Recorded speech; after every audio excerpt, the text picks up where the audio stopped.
Entre mayo y agosto de 1521, Cortés, sus soldados españoles, tlaxcaltecas, totonacas, otomíes, entre otros pueblos indígenas, llevaron a cabo el asedio de Tenochtitlán.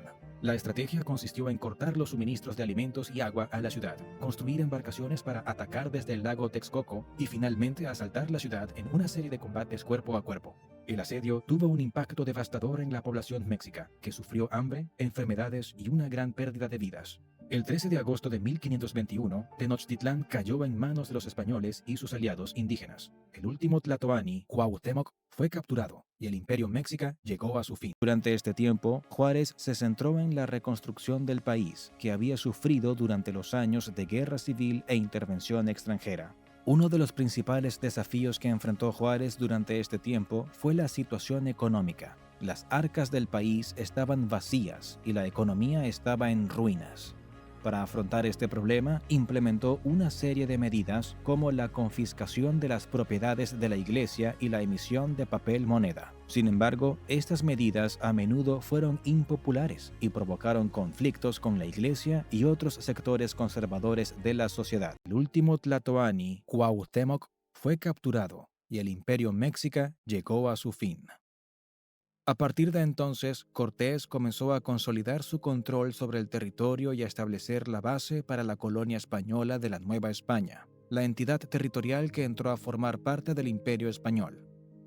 El Virreinato de Nueva España. En 1522, el rey Carlos I de España nombró a Cortés gobernador y capitán general de la recién creada Nueva España. Como tal, Cortés emprendió la tarea de organizar la administración de la colonia, lo que incluyó el establecimiento de cabildos, que eran consejos de gobierno locales, y la creación de encomiendas, un sistema que otorgaba a los españoles el derecho a la labor de los indígenas a cambio de su protección y evangelización.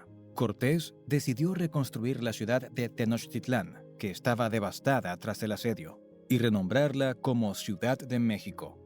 La ciudad fue diseñada siguiendo el modelo europeo, con una plaza central, calles en cuadrícula y edificios de gobierno y religiosos. En ese momento era una masa terrestre que conectaba Asia con América del Norte, conocida como Beringia. Estos primeros habitantes eran nómadas, lo que significa que no se establecían en un lugar fijo, sino que se desplazaban constantemente en busca de alimentos, agua y refugio.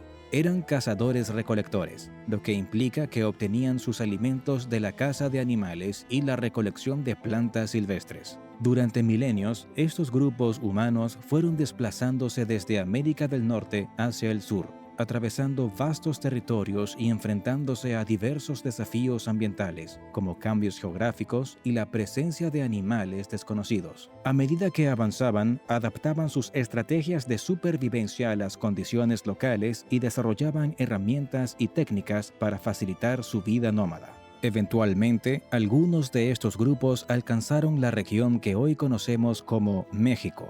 En este territorio encontraron un entorno rico y diverso, con una gran variedad de ecosistemas que iban desde desiertos áridos hasta selvas tropicales y altas montañas. Esta riqueza natural proporcionaba una amplia gama de recursos y oportunidades para que estos primeros habitantes pudieran prosperar sus dominios y encontrar dichas rutas. Los reyes católicos Fernando e Isabel financiaron expediciones marítimas que acabaron llegando al continente americano, lideradas por navegantes como Cristóbal Colón.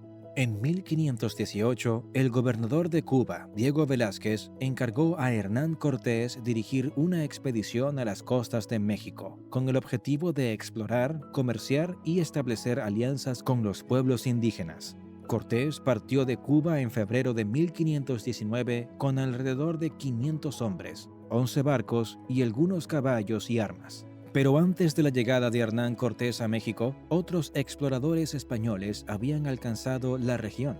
Uno de ellos fue Juan de Grijalva, quien llevó a cabo una expedición en 1518, un año antes de la llegada de Cortés. Fue enviado también por Diego Velázquez para explorar las costas de México, siguiendo los informes de la expedición de Francisco Hernández de Córdoba en 1517. Durante la expedición de Grijalva, los españoles recorrieron la costa del Golfo de México, desde la península de Yucatán hasta el Río de las Banderas en Veracruz. Establecieron contacto con varios grupos indígenas y obtuvieron información sobre la riqueza y el poder del Imperio Mexica. Aunque no fundó asentamientos permanentes ni llegó a Tenochtitlán, su expedición proporcionó información valiosa que influyó en la posterior expedición de Cortés. Estas reformas fueron controvertidas y enfrentaron una fuerte oposición de los conservadores, lo que finalmente condujo a la Guerra de Reforma, una contienda civil acontecida desde 1857 hasta 1861. A pesar de esta pérdida territorial, la Segunda República Federal también fue un tiempo de importantes reformas internas. En 1857 se promulgó la nueva Constitución de México,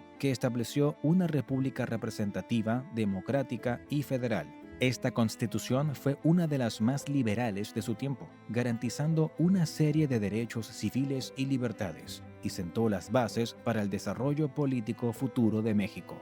En 1861, Benito Juárez asumió el cargo de presidente constitucional y, debido a la situación económica precaria, suspendió pagos de la deuda extranjera. Como consecuencia, Napoleón III y sus tropas invadieron México en 1862, tardando un año en la toma de la Ciudad de México, culminando así la Segunda República Federal.